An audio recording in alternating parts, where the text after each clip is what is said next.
벙커버스터 망치로 미국의 참전, 판도라의 상자가 열릴까요? 트럼프 대통령이 밝혔습니다. 사실 이란에게 2주의 시간을 주겠다라고 앞서 얘기했었는데 이 발언은 이란을 속이기 위한 일종의 블러핑이었던 것 같습니다. 트럼프 대통령의 이야기 들어보시죠.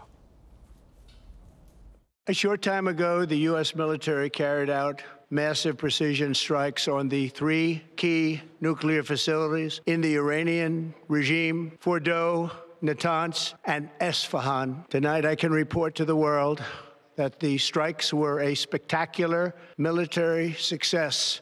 Iran's key nuclear enrichment facilities have been completely and totally obliterated. Iran, the bully of the Middle East, must now make peace. If they do not, future attacks will be far greater and a lot easier. But if peace does not come quickly, we will go after those other targets with precision, speed, and skill. 세계의 핵심 핵시설을 미군의 벙커버스터가 완전히 파괴시켰다. 이란은 핵 불능 상태다라고 트럼프 대통령이 선언을 한 겁니다. 한밤의 망치 작전, 미드나잇 오퍼레이션 작전은 뭐였을까요? 작전명 미드나잇 해머, 한밤의 망치입니다. 이란 시각으로 새벽 1시쯤 작전이 전격적으로 개시가 됐고요. 포르도 핵시설의 벙커버스 12발, 나탄즈의 벙커버스터 2발, 그리고 이스파한에는 미국의 이 잠수정 등에서 순항미사일 수십 발이 폭격을 했습니다. 세 개의 핵심 핵시설을 동시다발적으로 타격을 해서 이란이 핵 능력을 상실시켰다라는 게 트럼프 대통령의 설명입니다.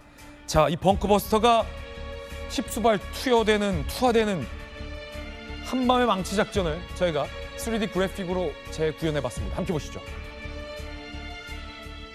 자, 미국의 B2 스텔스 폭격기가 날아가죠.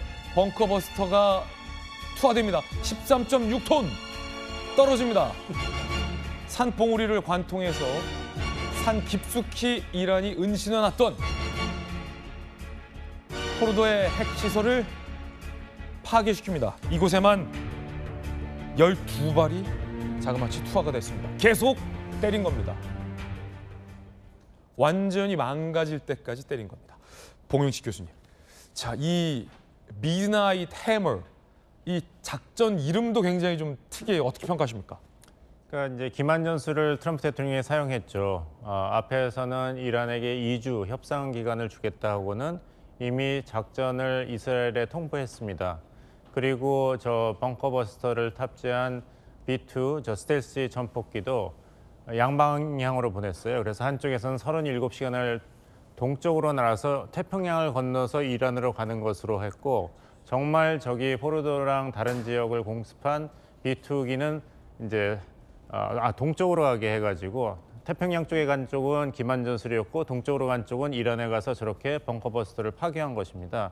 그러니까 이란 입장에서는 이제 항복해라, 이란이 평화를 선택할 때가 됐다고 트럼프 대통령이 얘기하지만 이렇게 협상을 하겠다고 얘기해놓고는 이미 핵시설 공습을 결정하고 이행한 트럼프 행정부를 이란 국민과 정부는 신뢰할 수가 없는 것이죠. 그래서 계속 결사항전하겠다. 우리는 핵 개발을 절대 포기하지 않겠다. 이렇게 얘기하고 있고, 트럼프 행정부가 지금 굉장히 크게 얘기하고 있습니다만 불리한 것은 뭐냐면 핵시설이 끝장났다, 완전히 파괴됐다 하지만 합참 의장 발언이 좀 묘합니다. 뭐냐면은 심각한 타격을 입었다, 심각하게 파괴되었다고 했지 방사능 유출이 아직 모른다예요. IAEA도 그랬고 이거는 이제 가서 시찰을 해봐야 된다고 얘기하고 있기 때문에 완전 파괴됐다면은 고농축 우라늄이 이제 방사능 유출이 있어야 되는데 그것이 없다는 것은 사실 다행이지만 이 공격의 성공 여부라는 기준으로 본다면은 트럼프 대통령이 자신하는 것만큼의 성공은 아직 모른다가 정답입니다. 그렇군요. 자, 폭격 전후의 사진도 들어와 있습니다. 일단 포르도 핵시설의 폭격 전후 사진 한번 보시죠. 자, 이렇게 전송 원장님 보면은 산 꼭대기 산봉우리에 구멍이 여러 개가 나 있는데 얼마나 벙커버스터가 정교하냐면 한 구멍 안에 벙커버스터 12발이 계속 들어가서 180m 지하에 은신해놨던 이 포르도 핵시설의 이 우라늄 원심 분리기 등 농축 이 분리 시설들을 완전히 다 타격했다. 굉장히 지금 정교해요. 어떻게 보십니까? B2 그 스텔스기는 미국의 최첨단, 미국 여태까지 한 번도 실전에서 사용해 본 적이 없는 최첨단 전투기에 탑재된 그 벙커버스터 역시 여태까지 한 번도 사용해 본 적이 없는 최첨단 무기입니다. 재래식 무기로서는. 그러니까 뭐 정밀도 측면에서 전혀 문제가 없을 거고요. 핵을 제외하고 나서는 가장 강력한 무기다. 가장 강력한 무기죠. 우리나라에 지금 여러분 아시다시피 현무 미사일, 8톤짜리 미사일이 있는데 규모 면에서는 저 벙커버스터 한 발이 현무의 한 1.5배 정도 된다고 보시면 되겠습니다. 굉장히 강력하군요. 예. 적의 12발이 지금 같은 구멍으로 계속 떨어졌다는 거죠. 왜냐하면 이제 안반이 높게 있기 때문에 하나 가지고 안 되니까 깊이 들어가서 뚫고 또 더 깊이서 뚫고 내려가고 하면서 이제 제일 밑에 있는 핵시설을 파괴하는 그런 개념이기 때문에 저도 뭐 몇 발을 쏠 줄은 생각했지만 12발까지 쏠 줄은 몰랐어요. 12발을 쏜다는 건 완전히 끝장내겠다라는 의지군요. 그렇죠. 저 시설은 완전히 도려내겠다. 완전히 드러내겠다는 의지를 가지고 한 거죠. 북한도 사실은 저렇게 굉장히 단단한 화강암 안반 지형 속에 땅 속에 이 핵시설을 숨겨놓지 않았습니까? 저 포르도의 그 지하 안반 그 땅굴 시설을 북한이 팠다는 얘기가 있습니다. 아, 그래요? 북한과 이란은 상당히 긴밀한 협력 관계에 있기 때문에 따라서 북한 만약에 향후에 어떤 그 계제에 저런 그 전략 작전 개념이 적용된다면 북한으로서도 상당히 우려할 수밖에 없고 상당히 걱정스러울 수밖에 없는 새로운 신형 작전 모델을 지금 미국이 선보였다 이렇게 보시면 되겠습니다. 네, 이란을 기만한 상태로 기만 작전이 성공했다. 왜 한밤에 미드나잇 해머일까 했는데 못을 두고 강력한 벽을 뚫을 때 망치가 같은 자리에 여러 번 뚫어서 결국은 그 단단한 그렇죠. 벽을 뚫게 만드는. 아, 그런 의미군요, 봉 교수님. 근데 이란 측에서는 다 좋은데 포르도의 농축 우라늄을 우리가 다른 곳으로 이미 이전했다. 그런 주장을 하고 있죠. 예, 그러니까 아무리 벙커버스터가 12발이 뚫고 갔더라도 사실 목표했던 핵 농축 우라늄이 없다면은 이 작전은 애시당초부터 성공할 수가 없는 것이죠. 그리고 만약에 그것이 제거됐다 하더라도 이란은 이미 농축 우라늄을 핵폭탄급으로 제조할 수 있는 그 기술과 인력을 확보한 상태입니다. 그래서 만약에 이란이 복수를 결심한다면 그 고농축 핵 우라늄 시설은 이 스튜디오 정도만이라도 얼마든지 만들 수 있습니다. 그것을 미국이 향후 어떻게 다 찾아내고 제거하겠습니까? 그러니까 이것을 길게 본다면은 한밤에 망치를 때릴 때는 시원했겠지만 그 그릇 깨고 나면 누가 치워야 되고 또 그 비용도 지불해야 될 텐데 그 이것 확전을 과연 트럼프 행정부가 감낼 수 있을 것인가? 이라크 전쟁 17년, 아프가니스탄 전쟁 20년을 하면서 미국 병사가 적어도 6,200명이 사망이 되었고 미국이 쓴 돈이 1조 달러가 넘습니다. 그래서 미국이 쇠락하고 중국이 부상했는데 그것을 다시 시작한다?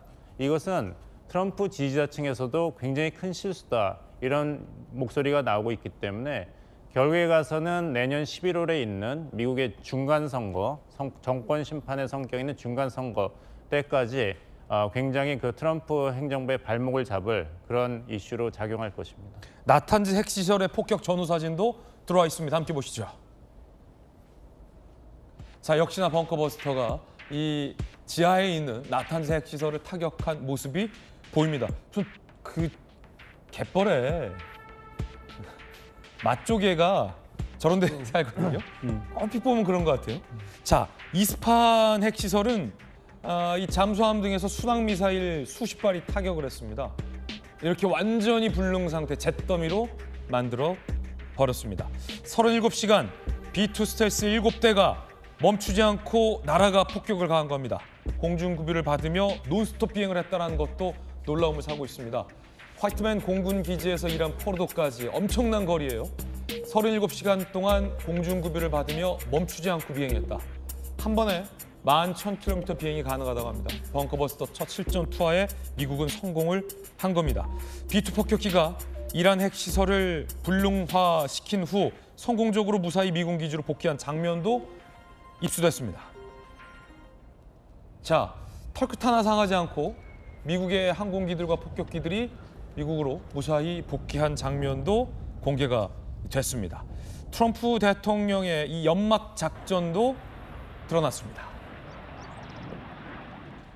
2주 내에 이란 공격 여부를 결정하겠다. 2주라는 시간, 이란 사람들이 정신 차리는지 보는 시간이다라고 하고서 이 말을 하고 이틀 만에 이란의 핵시설을 직접 타격했다라는 겁니다. 이제 관건은 이란이 항복하느냐 아니면 끝까지 항전하느냐에 달려 있는 것 같습니다. 전송 원장님 어떻게 보십니까? 이번 공격을 통해서 트럼프는 이란한테 분명한 메시지를 전한 게 우리가 원치 않는 농축 시설은 우리가 제거하겠다. 네네. 하지만 이란 정권, 하메네이 정권에 손을 대지는 않겠다는 메시지를 보낸 겁니다. 이번에 이스라엘이 이란을 공격하면서 네탄야후가 이란의 주요 군사 지도자들을 다 제거했지 않습니까? 네네. 그때 하메네이 최고 지도자도 제거할 수 있었고 그 작전을 트럼프하고 협의를 했는데 트럼프가 반대를 했습니다. 그래서 하메네이는 살려두고 나머지 지도자들만 제거를 했거든요. 그러니까 지금 트럼프로서는 이란 전쟁에 깊숙이 개입할 의사가 전혀 없습니다. 다만 미국이 원치 않는 핵 시설은 갖지 말아라는 거고 이게 일단 제거됐으니까 이제 협상 다시 하자. 정권을 우리가 손을 대지는 않겠다는 분명한 메시지를 보내고 있어요. 지금 봉 박사님 말씀하셨지만 이미 이번에 그럼 왜 트럼프가 바깥에서 보기에 이렇게 기만 전술을 쓴 것처럼 보이느냐. 2주 시간을 줬는데 바로 얼마 되지 않아서 유럽에서 유럽 장관들하고 이란하고 협상을 했을 때 이란이 양보를 안 했어요. 그러니까 이란이 이제 더 이상 입장 변경이 없다라는 것을 이제 트럼프가 확인을 했고 또 하나는 이제 농축 물질을 상당히 빼돌렸다는 정황들이 계속 있습니다. 이미 미국의 군사 공격 태세는 갖춰져 가고 있기 때문에 그래서 저걸 더 놔두기 전에 핵심 물질이 더 빠지기 전에 쳐야 되겠다는 그런 두 가지 요인이 작용해가지고 이번에 채 2주도 못 돼가지고 이런 작전을 벌인 것 같습니다. 그렇군요. 자, 이란은 과연 어떻게 나올까요? 일단 이란은 호르무즈 해협 봉쇄를 의결했습니다. 자, 그런데 이 이란의 호르무즈 해협 봉쇄가 우리나라 유가에도 상당 부분 등 영향을 미칠 것으로 우려되고 있는 부분도 있습니다. 함께 보시죠. 자, 봉 교수님, 호르무즈 해협이라는 것이 어떤 것입니까? 산유국이 집중돼 있는 곳이 저 중동 지역 아니겠습니까? 네. 거기서 세계 원유 수석의 병목 가장 좁은 곳이죠. 폭이 약 33km밖에 안 되는데 LNG의 33% 그리고 세계 원유 수출의 35%가 저 호르무즈 해협을 지나가고 우리 수입 원유 68%, 특히 중동산 원유의 99%가 통과되는 병목 지역입니다. 그래서 이란에서는 일단 호르무즈 해협을 차단하는 것으로 첫 번째 미국에 대한 이제 보복을 하겠다 이렇게 천명을 했는데 네. 결정적인 내용은 국가 최고위원회에서 결정하겠다 이렇게 약간 여지를 남겨놓긴 그렇군요. 했습니다. 해협을 봉쇄한다라는 것은 지상군을 보내서 그 해협 아주 굉장히 좁기 때문에 통과시키지 못하게 하겠다. 지연을 하는 것이죠. 그러면 세계 경제에 크나큰 타격이 올 것 아니겠습니까? 예전에 이집트가 수에즈 운하를 그런 식으로 장악했다가 군사적인 어떤 타격을 받고 물러선 바도 있지 않습니까? 이란이 호르무즈 해협을 봉쇄한다라고 했을 때 이스라엘과 미국이 그럼 가만히 둡니까?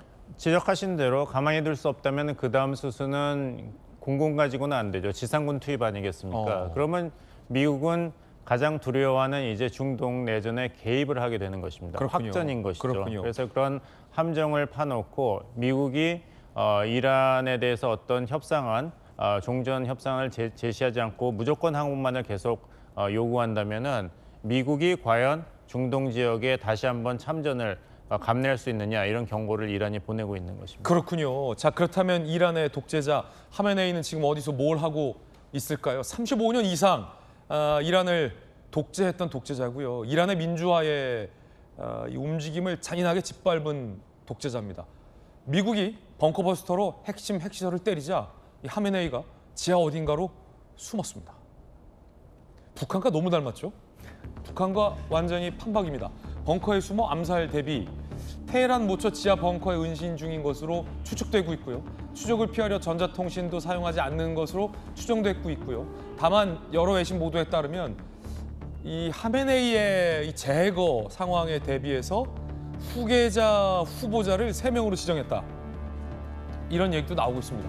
어디서 뭐 하고 있는 겁니까, 전성원? 지금 하메네이로서는 자기 신변을 걱정할 수밖에 없습니다. 트럼프 대통령이 직접 당신이 어디 있는지 알고 있다고 얘기를 했거든요. 이지 타겟이라고 했잖아요. 예, 이지 쉬운 타겟, 표적. 예, 표적이라고. 그래서 언제라도 트럼프는 마음만 먹으면 자기는 제거될 수 있다고 생각하기 때문에 가장 본인이 생각하기에는 그래도 가장 안전하다는 장소에서 모든 통신을 끊고 최소한의 인원만 데리고서 이제 지금 숨어 있겠죠. 근데 왠지 모사드가 어디 있는지 알고 있을 것 같아요. 하메네이 숨어 있을 그 옆에 최측근 보좌관 세 번째 사람이 모사드가 심어놓은 사람일 것 같아요. 왠지.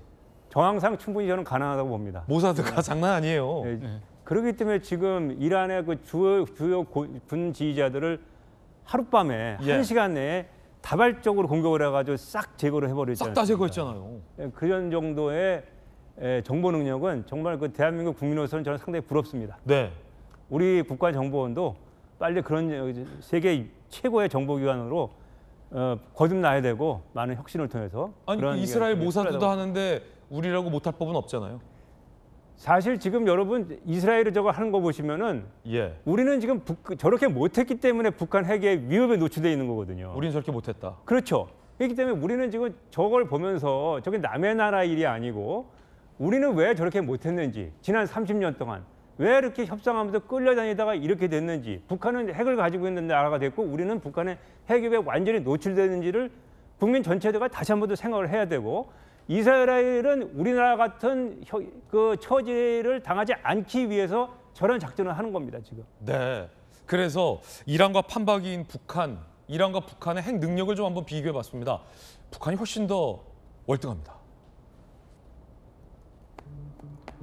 이란은 핵탄두가 없죠. 하지만 핵을 개발한 기술은 보유하고 있는 것으로 평가받고 있습니다. 그런데 북한은 적게 잡아 50기를 보유하고 있는 것으로 추정되고 있는데 저거보다 많다라는 게 사실은 전문가들 분석입니다. 6차례 핵폭발 실험까지 벌였고요. NPT를 가입했다 탈퇴한 바 있죠. 군사적인 제거 시기는 사실상 놓쳤다라는 얘기도 있습니다.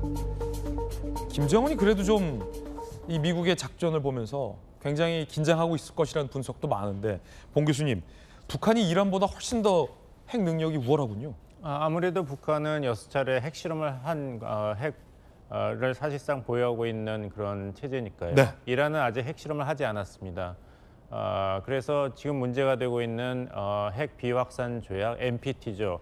이것의 장래가 암울하다. 왜냐하면 북한은 NPT를 탈퇴해서 자체 핵 개발을 하고 무장을 했고 이란은 NPT 국가로 남아 있었는데도 미국과 이스라엘에 대해서 이렇게 군사 타격을 받았기 때문에 NPT에 남아 있으면 무슨 소용이 있느냐.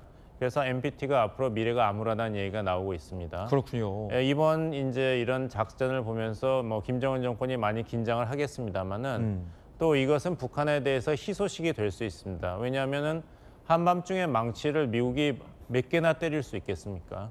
그리고 이란에 대해서 이렇게 군사작전을 해서 조금이라도 확전의 기미가 보인다면은 미국의 군사력, 외교력이 중동에 다시 집중하게 됩니다. 인도태평양 지역에서 멀어지게 되고요. 그럼 굉장히 중국한테도 유리하겠고 북한한테도 유리한 것이죠. 결국에 가서는 이란에 대해서 이렇게 군사행동을 했는데도 핵시설을 완전히 파괴하지 않았다면 북한 입장에서도 두려울 것이 없고 또다시 이런 굉장히 위험한 군사작전을 할 것인가 트럼프 행정부가 그것은 국내 여론이 용납하지 않을 것이고 이란과 이제 북한이 차이점이 뭐냐면 이란은 보복 대상이 이스라엘과 1,500km 떨어져 있습니다. 그러니까 보복 수단이 원거리 미사일과 드론 공격밖에 없는데 북한은 서울, 인천공항, 인구 밀집 지역이 바로 근거리에 있기 때문에 미사일 공격뿐만 아니라 장사정포 공격만 해도 굉장한 혼란과 파괴를 일으킬 수 있기 때문에 미국 정부가 그동안 군사작전에 대해서는 굉장히 보수적인 입장을 취한 것이죠. 예. 북한도 이것을 알고 있기 때문에 긴장은 하고 있겠습니다만 오히려 이란이 북한보다 앞서서 군사 공격을 받았기 때문에 북한의 전략적인 입지는 오히려 개선되었다. 그런 측면이 있군요. 트럼프 대통령으로서는 이제 북한과는 친서 교환을 하면서 외교적인 평화적인 해결을 모색하는 수밖에 없다는 이런 자신감이 오히려 생겼을 가능성이 있습니다. 그렇군요. 자, 그 가운데 이 중동 상황이 심상치 않자 이재명 대통령이 나토 회의에 불참하겠다라고 입장을 바꿨습니다. 정치권에서 이게 논쟁입니다. 함께 보시죠. 국가안보 실장은 중동 정세로 인한 불확실성을 고려하여 나토 회의에 참석 않기로 했다. 자칫 이게 미국과 이 서방 자유주의 진영 내지는 한미 동맹의 우리 정부의 이 결정이 글쎄 신뢰감 하락으로 이어질 것 아니냐라는 우려와 지적도 나오고 있는 상황인데요. 두 분 전문가 의견도 궁금합니다. 전성호 원장님 어떻게 보십니까? 예, 그 뭐 나토 참석 문제는 그 중동 상황이 저렇게 지금 급박하기 때문에 충분히 우리로서는 참석 안 할 수 있는 명분이 됩니다. 명분은 된다. 또 하나는 이제 이재명 정부가 출마한 지 이제 한 달이 안 되기 때문에 네네. 서둘러서 이제 G7도 갔다 왔고 그런 상황에서 또 연이어서 이렇게 해외 순방하기도 쉽지 않다는 것도 국제사회도 충분히 이해할 수 있는 문제라고 저는 생각합니다. 다만 그 이번에 그 나토 회의에 이재명 대통령께서 가신다면 중요한 거는 나토 회의보다는 트럼프 대통령을 만날 수 있느냐는 거거든요. G7에서 못 만났으니까. 지난번에 G7에서 못 만났고 지금 한미 간에 현안이 산적돼 있기 때문에 단 5분, 10분이라도 트럼프 대통령을 만날 수 있어야 되는데 만약에 만날 수 있는 계기가 된다면은 가셔야 되는 게 맞죠. 나토에 가라. 예. 다만 그게 좀 불확실하다 하면은 굳이 갈 필요는 없다고 저는 생각합니다. 그럼 혹시 예. 중동 현안이긴 합니다만 예. 명분은 지금 계속해서 트럼프 대통령과의 만남이 계속 불발되거나 연기되고 있잖아요. 네. 혹시 나토에 간다 하더라도 예. 트럼프 대통령과의 한미 정상회담이 좀 가능성이 낮다는 판단을 대통령실이 한 건 아닙니까? 그거는 잘 모르겠습니다만 만약에 그렇게 판단을 그런 기미가 좀 보인다 하면은 굳이 저는 이 대통령께서 나토에 가실 필요는 없다 하는 게 제 생각입니다. 근데 빨리 만나야 되잖아요. 이제 정상적인 상황이 아니고 지금 사실 미국도 그 뭐 지금 이런 그 이란 문제로 인해서 상당히 그 긴박하게 돌아가고 네. 있고 지금 미국 내부도 지금 시끄럽거든요. 이 문제로. 왜냐하면 트럼프 지지자들이 이란 전쟁에 개입하는 걸 반대하는 사람들이 많습니다. 그렇군요. 고립주의로 회귀를 해야 되는데 왜 선거에 그 약속한 것과 달리 이렇게 개입을 하느냐 이런 문제가 많기 때문에 트럼프 본인도 복잡한 게 많이 있고 우리 만날 수 없다. 우리도 또 이렇게 지금 출범한 지 얼마 되지 않기 때문에 네. 그 상황이 무르익지 않았다면 굳이 나토에 가서 트럼프를 못 만나고 빈손으로 오는 모습을 보일 필요는 없다 하는 게 제 생각입니다. 봉 교수님은 어떻게 보십니까? 그 계속 참석하는 것이 대한민국 외교 안보 정책의 이제 신뢰성을 확보하는 데는 중요합니다. 하지만 전성훈 교수님이 말씀하신 대로 가서 불발이 되거나 트럼프 대통령과 만남이 오히려 만남 내용이 안 좋다면은 가지 않은 것만큼 보다 안 좋은 결과니까 아예 가실 것이었으면 나토라는 안보 다자 회의라는 성격에 충실히 집중을 해서 미국 대통령과의 만남에 집중하기보다는 이런 나토라는 국제안보의 회의에서 한국의 방산 수출이라든지 국제안보 질서 평화에 한국이 기여할 수 있는 방법을 설명하는 즉 유럽과 국제안보에 초점을 맞춘 그런 외교 아젠다를 갖고 가시는 게 옳았겠죠. 네. 자, 봉영식 교수님과 전성호 원장님 두 분 모시고 급박하게 돌아가는 미국과 이란의 어떤 전쟁 상황에 대해서 핵심만 짚어봤습니다. 두 분 감사합니다. 네.